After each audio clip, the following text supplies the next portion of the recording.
Selamat malam teman-teman. Kali ini aku punya cerita yang datang dari sebuah daerah yang mungkin belum banyak kalian dengar. Sebuah cerita yang datang dari kawan kita yang mengaku berasal dari Jawa Timur. Cerita ini bukan hanya sekadar kisah petualangan biasa, tetapi lebih ke sebuah pengalaman yang sangat misterius, bahkan mencekam. Apa yang terjadi di Gunung Arjuno ini akan membuatmu berpikir dua kali sebelum berani mendaki gunung. Atau mungkin kalian akan mulai bertanya-tanya, apakah semua ini hanya kebetulan atau ada sesuatu yang lebih besar dan lebih gelap yang mengintai di baliknya? Tapi sebelum aku mulai, biarkan aku kenalkan kalian dengan 3 sahabat yang terlibat dalam cerita ini. Mereka sudah lama tidak berkumpul, tapi pada suatu hari mereka memutuskan untuk kembali bertemu. Mereka sudah lama sekali tidak berbincang, hanya mengandalkan kabar melalui chat atau media sosial. Tapi yang tak terduga, justru pertemuan mereka kali ini menjadi perjalanan yang akan mengubah hidup mereka selamanya. Ada Mia, si paling ceria di antara mereka, yang selalu punya energi positif, selalu ingin mengajak teman-temannya tertawa. Lalu ada Indah, yang agak pendiam, tapi selalu punya naluri tajam dan sering kali bisa merasakan hal-hal aneh yang tidak bisa dijelaskan. Terakhir ada Tika, yang punya semangat petualang yang tak kenal takut. Mereka bertiga memutuskan untuk mendaki Gunung Arjuno, sebuah gunung yang terletak di Malang, Jawa Timur. Dikenal sebagai tempat yang cukup menantang, tapi justru karena itu mereka ingin merasakan kembali kebersamaan yang sudah lama hilang. Mereka bertiga sudah mempersiapkan segalanya dengan matang. Tenda, peralatan makan, dan tentu saja rencana perjalanan yang sudah disusun rapi. Tetapi, siapa sangka rencana itu akan berubah total setelah mereka tiba di base camp. Awalnya, semuanya tampak seperti pendakian biasa. Malam pertama di gunung itu terasa biasa saja, bahkan mereka sempat tertawa-tawa mengingat kenangan lama. Namun, semakin malam, ada sesuatu yang berubah. Seperti ada sesuatu yang mengamati mereka. Perasaan aneh mulai muncul di hati Mia. Bahkan Tika yang biasanya berani, mulai merasa gelisah. Mereka semua merasa ada yang salah, tapi tidak bisa mendefinisikan apa itu. Bahkan Indah, yang biasanya lebih bisa menenangkan suasana, merasakan hal yang sama. Puncaknya terjadi saat mereka melanjutkan pendakian ke puncak. Saat tengah malam, saat mereka sedang beristirahat, tiba-tiba terdengar suara langkah kaki, seperti seseorang yang berjalan di dekat tenda mereka. Namun, ketika mereka membuka tenda untuk memeriksa, tidak ada siapapun di sana. Hanya kabut tebal yang menyelimuti sekitar mereka. Mia mulai merasakan ada sesuatu yang lebih mengerikan terjadi. Setiap kali mereka berjalan, seolah ada bayangan yang mengikuti. Namun, ketika mereka berbalik, bayangan itu hilang. Indah merasa tak bisa tidur. Ia merasa ada suara yang terdengar seperti bisikan, meski tak ada orang yang berbicara. Dan yang lebih mencurigakan, ketika mereka membuka peta, rute yang mereka tempuh tampaknya tidak sesuai dengan apa yang tertera. Tika, yang biasanya sangat percaya diri, mulai merasakan kegelisahan yang luar biasa. Ia bilang, "Kalian pasti merasakannya juga kan? Ada yang tidak beres di sini." Tapi Mia dan Indah hanya bisa diam, merasa semakin terperangkap dalam ketegangan yang menguar. Lalu, sesuatu yang lebih janggal lagi terjadi. Di tengah malam, saat mereka sedang duduk beristirahat, tiba-tiba Mia merasa ada tangan yang menyentuh bahunya. Ketika ia menoleh, hanya ada udara dingin yang membekukan kulitnya. Mia hampir tidak bisa berkata-kata. Indah yang melihat wajah Mia yang pucat langsung bertanya, "Ada apa, Mia? Kau terlihat aneh." Tapi sebelum Mia bisa menjawab, Tika yang memegang kompas dan peta mengingatkan mereka. "Kita sedang tidak berada di tempat yang seharusnya. Aku yakin rute kita sudah salah. Kita berputar-putar di tempat yang sama." Hati mereka semakin gelisah. Mereka berusaha untuk tetap tenang, berpikir bahwa mungkin itu hanya kelelahan. Tapi kenyataannya, malam itu mereka merasakan sesuatu yang lebih. Tidak ada penjelasan rasional yang bisa mereka temukan. Ketegangan semakin memuncak. Mereka merasa terjebak, terperangkap di sebuah tempat yang entah kenapa tidak mau membiarkan mereka pergi. Tika berusaha untuk mencari sinyal ponsel, namun tak ada. Bahkan Mia yang membawa GPS mendapati sinyalnya hilang. Ponselnya mati begitu saja. Kejanggalan ini terus berlanjut hingga mereka menemukan sesuatu yang sangat mengerikan di dalam hutan sekitar. Ada bekas-bekas yang sangat aneh, seperti lingkaran-lingkaran aneh di tanah, dan beberapa batu yang tersusun dengan cara yang tidak wajar. Bahkan ada sesuatu yang tampak seperti lilin yang sudah terbakar. Mereka semakin takut, tapi tidak ada jalan kembali. Tiba-tiba, Mia teringat dengan cerita-cerita lama yang pernah didengarnya. Cerita tentang gunung yang konon katanya sering dijadikan tempat ritual. Entah kenapa, malam itu perasaan ketakutannya semakin kuat. Sesuatu yang besar dan tak terduga sedang mengintai mereka. Seakan mereka telah memasuki wilayah yang seharusnya tidak mereka jejakkan. Tika yang mulai panik berteriak, "Apa yang terjadi di sini? Kenapa kita merasa seperti ada yang mengincar kita?" Namun tak ada jawaban, hanya bisikan angin yang terdengar seperti suara samar-samar. Mereka semua menatap satu sama lain, merasakan ketegangan yang mencekam. Mereka tak tahu apa yang sebenarnya terjadi, tapi satu hal yang pasti, mereka merasa seperti mereka sedang dijadikan sasaran.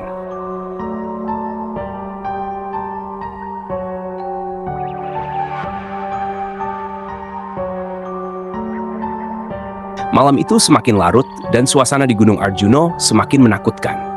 Ketegangan yang mereka rasakan seperti semakin menyelimuti udara. Mia, Indah, dan Tika hanya bisa diam, tak tahu harus berbuat apa. Rasa cemas semakin memuncak, namun mereka masih berusaha untuk menjaga ketenangan. Indah yang biasanya bisa berpikir lebih jernih, mulai merasa ada yang tidak beres. "Ini bukan hanya perasaan kita saja kan?" kata Indah dengan suara pelan, hampir seperti bisikan. Tika mengangguk, matanya menatap tajam ke sekitar, berusaha mencari-cari sesuatu yang bisa memberi penjelasan. Namun hanya kegelapan yang menjawab. Hanya angin yang mendesir pelan, seolah membawa suara-suara yang sulit mereka pahami. Mia yang awalnya hanya merasa takut, kini mulai merasakan ketakutan yang begitu mencekam. Seseorang atau sesuatu seakan memanggilnya, menariknya ke dalam kegelapan. Ada bisikan yang terus berputar-putar di telinganya, semakin jelas, semakin kuat. "Mia, Mia!" Suara itu terdengar sangat dekat, namun saat ia menoleh, tak ada siapapun di sampingnya. Ini nggak benar," Mia berbisik. Suaranya bergetar, menandakan betapa ketakutannya mulai merasuki dirinya. Indah segera menggenggam tangan Mia, mencoba menenangkan sahabatnya yang mulai kehilangan kendali. "Kita harus tetap tenang, Mia. Jangan biarkan perasaan itu menguasai kita," kata Indah dengan suara yang sedikit gemetar. Tetapi ia sendiri pun merasa semakin tidak nyaman. Ada perasaan aneh yang terus menggelayuti hatinya, seolah ada mata yang mengawasi mereka tanpa henti. Tika, yang tak sabar dengan suasana yang semakin aneh ini, memutuskan untuk melanjutkan perjalanan. "Ayo, kita harus terus maju. Kita pasti bisa keluar dari sini," katanya dengan suara yang lebih berani, meskipun hati kecilnya merasa ragu. Langkah kaki mereka melanjutkan perjalanan, meskipun jalanan semakin gelap dan kabut semakin tebal. Namun, setiap langkah yang mereka ambil justru semakin membawa mereka ke dalam kesendirian yang dalam. Suara langkah kaki mereka terdengar terlalu keras, bahkan terkesan mengganggu hening malam. Angin yang semakin kencang membuat suara mereka seakan teredam. Mia merasa ada yang mengawasi mereka, ada yang berjalan di belakang mereka. Perlahan ia menoleh, tapi tak ada siapapun. "Kenapa? Kenapa kalian tidak merasa itu?" Mia bertanya dengan suara yang gemetar. "Aku rasa kita sudah terlambat untuk mundur." Indah meraih lengan Mia. "Jangan bicara seperti itu, kita akan selamat," katanya, berusaha meyakinkan dirinya sendiri, meskipun hatinya tidak sepenuhnya percaya. Namun, sesuatu yang lebih janggal muncul. Mereka merasa seperti berputar-putar. Mereka melewati titik yang sama berkali-kali. Tidak ada petunjuk bahwa mereka semakin dekat dengan puncak. Tidak ada tanda bahwa mereka sedang menuju jalur yang benar. "Ini aneh," Tika berkata. Matanya mulai berbinar karena kebingungannya. "Aku merasa kita nggak bergerak kemanapun." "Jangan bilang kalau kita tersesat," jawab Indah dengan nada tegang. Mia menatap ponselnya yang kini mati total. Ia mencoba membuka kompas di perangkat lain, namun tetap tak ada sinyal. "Ini bukan hanya tersesat, ada sesuatu yang salah, sesuatu yang menghalangi kita," Mia berkata perlahan, menatap mereka dengan tatapan yang penuh ketakutan. "Sesuatu di sini." Tika yang sudah tidak tahan dengan perasaan cemas yang mencekam, mendekati Indah. "Kita harus cari jalan keluar, Indah. Tidak ada waktu untuk ragu." Tetapi di tengah perjalanan mereka yang semakin gelisah, muncul sesuatu yang lebih menyeramkan. Di depan mereka terhampar sebuah batu besar, berbentuk sangat aneh seperti altar. Di sekelilingnya tampak sisa-sisa dari sebuah api yang telah padam. Namun aroma seperti dupa dan tanah basah begitu tercium menyengat. Tanah di sekitarnya tampak dipahat secara tidak wajar. Ada simbol-simbol yang tak bisa mereka kenali, berputar-putar seakan membentuk pola yang tidak dapat dijelaskan. Seperti ada yang menunggu di sana. Indah mundur satu langkah. "Kita harus pergi dari sini," katanya dengan suara serak. Tika yang menatap altar itu merasa seolah ada yang menariknya. Apakah ini tempat ritual? Tanyanya dengan suara penuh kebingungan. Mia menahan napas. Kita harus kembali ke tenda. Ini sudah tidak benar, ujar Mia. Suaranya nyaris tak terdengar. Ia merasakan perasaan terjebak yang semakin kuat. Rasanya seperti mereka sedang dijebak di tempat yang tidak bisa mereka keluar. Namun, saat mereka berbalik, jalan yang mereka tempuh terasa semakin asing. Semua yang mereka lewati tampak seperti jalan yang sama, hanya berputar-putar. Seakan gunung ini berusaha menjerat mereka dalam lingkaran yang tidak bisa mereka pahami. Akhirnya, mereka tiba kembali di tempat yang sama. Tenda mereka, yang semula terlihat sederhana dan aman, kini tampak sangat menakutkan. Pintu tenda itu tertutup rapat, seolah ada sesuatu yang sedang menunggu di dalamnya. Mia berusaha untuk membuka tenda, tetapi tidak bisa. Pintu tenda terkunci dari dalam, seperti ada yang menghalangi mereka untuk masuk. Semua usaha mereka untuk keluar, untuk kembali ke jalur yang benar, hanya membawa mereka kembali ke titik awal. Ketiganya saling menatap. Wajah mereka pucat, tubuh mereka gemetar. Mereka merasakan ada sesuatu yang lebih besar dari ketakutan mereka, seolah mereka telah terperangkap dalam permainan yang sudah direncanakan. Tika yang biasanya sangat berani, kini tak bisa berkata-kata, hanya perasaan cemas yang memenuhi ruang di dalam dirinya. Sudah waktunya, sebuah suara terdengar dari balik kabut, menggetarkan ketiganya. Suara itu seperti berasal dari dalam tanah, mengalir dalam getaran yang dingin. Mia dan Indah saling berpandangan, dan untuk pertama kalinya mereka merasakan ketakutan yang nyata. Sesuatu yang lebih besar, lebih gelap, seakan tengah mengincar mereka. Mereka tidak tahu siapa yang menginginkan mereka, atau apa yang sebenarnya terjadi. Tetapi satu hal yang pasti, di gunung ini, mereka bukan hanya sekedar pendaki. Mereka adalah bagian dari sesuatu yang jauh lebih mengerikan, yang kini mulai menarik mereka ke dalam kegelapan yang tak bisa mereka hindari. Dan saat itu, mereka menyadari satu hal, mereka bukan lagi yang mengendalikan perjalanan ini. Mereka hanya bisa berharap, berdoa, dan bertahan. Malam itu terasa semakin menyesakkan. Tika, Indah, dan Mia hanya bisa saling berpandangan. Tubuh mereka kaku, seolah terperangkap dalam suatu takdir yang mereka tak bisa lari darinya. Suara kabut yang menggerus semakin membungkam dunia luar. Dan saat itu, Mia merasa ada yang mengamati mereka. Bukan hanya dari jauh, tapi sangat dekat di sekitar mereka. Seakan, apapun itu, sesuatu yang tak terlihat memantau setiap gerakan mereka. Tika, yang biasanya selalu memiliki rasa percaya diri yang tinggi, kini terlihat mulai kehilangan kendali. Dia mencoba membuka tenda lagi, memanggil-manggil nama teman-temannya, berharap ada seseorang yang akan menjawab, atau setidaknya membimbing mereka keluar dari kekalutan ini. Kenapa kita nggak bisa keluar dari sini, Indah? Kenapa setiap jalan yang kita tempuh selalu mengarah ke tempat yang sama? Indah hanya bisa menggelengkan kepala, wajahnya pucat pasi. Aku nggak tahu, Tika. Ini benar-benar nggak masuk akal. Jawabnya dengan suara bergetar. Aku merasa kita terjebak dalam sesuatu yang lebih besar daripada sekadar tersesat. Mia yang sejak tadi diam, mulai merasakan sesuatu yang lebih dari sekadar ketakutan biasa. Entah mengapa, dia merasa tubuhnya berat, seolah ada beban tak terlihat yang terus menariknya untuk mendekat ke pusat hutan. Hatinya seperti dipenuhi rasa khawatir yang tidak bisa dijelaskan. Semua perasaan ini menyesakkan dada, membuat napasnya semakin terasa sulit. Tika yang terus berusaha membuka tenda, akhirnya berhenti. Ada yang salah. Tenda ini terkunci, tapi aku merasa suaranya terhenti, seolah ada sesuatu yang menghalangi kata-katanya untuk keluar. Ia menoleh ke sekeliling, merasakan getaran yang aneh di udara. Mia, Indah, aku rasa ada yang mendekati kita. Aku bisa merasakannya. Mia dan Indah saling memandang, lalu menoleh ke belakang. Di sana, hanya ada kegelapan yang pekat, tapi entah mengapa, malam itu terasa begitu mencekam. Perlahan, di balik kabut tebal yang menyelimuti mereka, tampak sekelebat bayangan yang bergerak cepat, hampir tak terlihat oleh mata biasa. Indah menegakkan tubuhnya, berusaha untuk lebih fokus, namun bayangan itu muncul lagi. Kali ini lebih jelas, lebih besar, dan lebih dekat. Apakah kalian lihat itu? Indah berbisik, suaranya hampir seperti serak. Dia berusaha menunjukkan bayangan itu kepada Mia dan Tika, tetapi bayangan tersebut seakan menghilang setiap kali mereka berbalik untuk mengamatinya. Mia menggigit bibirnya, jantungnya berdebar keras. Kita harus pergi dari sini sekarang juga. Tidak ada yang benar di gunung ini. Kita harus segera keluar. Tapi saat Mia berkata begitu, suara seperti langkah kaki berat terdengar di belakang mereka. Langkah itu semakin mendekat, semakin jelas, seolah ada seseorang yang berjalan di atas tanah basah. Melangkah di antara pohon-pohon yang tampak begitu gelap.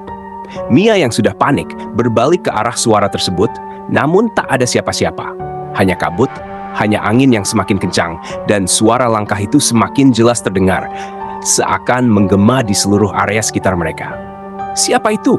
Tika berteriak, suara paniknya semakin terdengar. Indah menggenggam tangan Mia, mencoba menenangkannya. Tapi dia sendiri juga tak bisa mengatasi rasa takut yang mendalam. "Kita nggak sendirian di sini, Mia. Aku merasa ada sesuatu yang menginginkan kita," katanya dengan suara yang begitu pelan, namun penuh kepanikan. Tika memutuskan untuk berlari, berusaha mencari jalan keluar, berharap bisa menghindari perasaan terjebak yang semakin mengganggu. Tapi langkahnya terhenti ketika ia melihat sesuatu yang sangat aneh. Di depan mereka, di antara pepohonan, terdapat sebuah pohon besar yang tampak seperti gerbang. Pohon itu berbeda dari pohon-pohon lainnya. Batangnya tebal, seolah sudah ada sejak zaman dahulu kala. Di sekelilingnya ada tanda-tanda yang menyerupai ukiran atau simbol-simbol yang sangat tua. Beberapa di antaranya tampak seperti gambar makhluk yang sangat asing, dengan mata yang tampak hidup, seakan memperhatikan mereka. "Pohon ini," kata Tika dengan suara gemetar. "Ini bukan pohon biasa, kan?" Mia dan Indah mengikuti arah pandangnya. Begitu melihatnya, mereka merasa tubuh mereka semakin kaku. Setiap detail dari simbol-simbol itu terasa aneh, seolah menyimpan rahasia gelap yang tak bisa mereka pahami. Mereka terdiam sejenak, tidak tahu harus berbuat apa, hanya ketegangan yang menggantung di udara. "Ini bukan tempat yang aman," Indah berkata pelan. "Ini seperti tempat ritual." Tika memalingkan wajahnya mencari jalan keluar, tapi itu hanya membawa mereka semakin dekat ke pohon besar itu. Mereka merasa tak bisa menghindar, seolah mereka telah terperangkap dalam lingkaran yang terus menarik mereka ke dalam. Suasana semakin mencekam. Bayangan-bayangan di antara pepohonan tampak bergerak-gerak dengan sendirinya, seakan ada yang sedang mengintai dari kegelapan. Tiba-tiba sebuah suara terdengar dari balik kabut. "Kalian sudah datang. Sudah waktunya." Suara itu seakan berasal dari dalam tanah, dalam getaran yang dingin dan mengerikan. Mia menoleh ke arah suara itu. Tubuhnya mulai gemetar. "Siapa itu? Apa yang kalian inginkan?" Tidak ada jawaban, hanya bisikan angin yang makin kencang, memekakkan telinga. Sesaat kemudian, sebuah bayangan besar muncul dari balik pohon itu. Bayangan itu tampak seperti sosok manusia, namun tubuhnya tampak kabur, terbuat dari kabut. Hanya matanya yang bersinar terang, merah seperti api yang membakar. Setiap gerakan sosok itu terasa lambat, namun penuh dengan tekanan yang menakutkan. Tika yang melihat sosok itu mulai berlari, tetapi seolah ada kekuatan yang menahannya. Ia terjatuh dan tak bisa bangun lagi. Indah dan Mia berlari menuju Tika, berusaha membantu, namun semakin mereka berlari, semakin dekat pula sosok itu dengan mereka. "Saat ini kalian tidak bisa lari," suara itu terdengar lagi, lebih jelas, lebih tajam. Sudah terlalu terlambat. Mia yang merasa tubuhnya semakin berat, hampir tidak bisa bergerak. Di hadapannya, sosok itu semakin mendekat, dan tak ada jalan keluar. Ketiganya hanya bisa saling menggenggam tangan, merasakan bahwa mereka telah berada di ujung batas mereka. Hanya ada satu pilihan yang tersisa, berhadapan dengan apa yang ada di depan mereka. Namun, saat itu, tubuh Mia terasa kaku, pikirannya kosong, dan tak ada lagi yang bisa dia lakukan selain mengikuti takdir yang sudah ditentukan. Tiba-tiba, kabut itu semakin tebal, dan semuanya menjadi gelap. Terperangkap dalam gelapnya malam,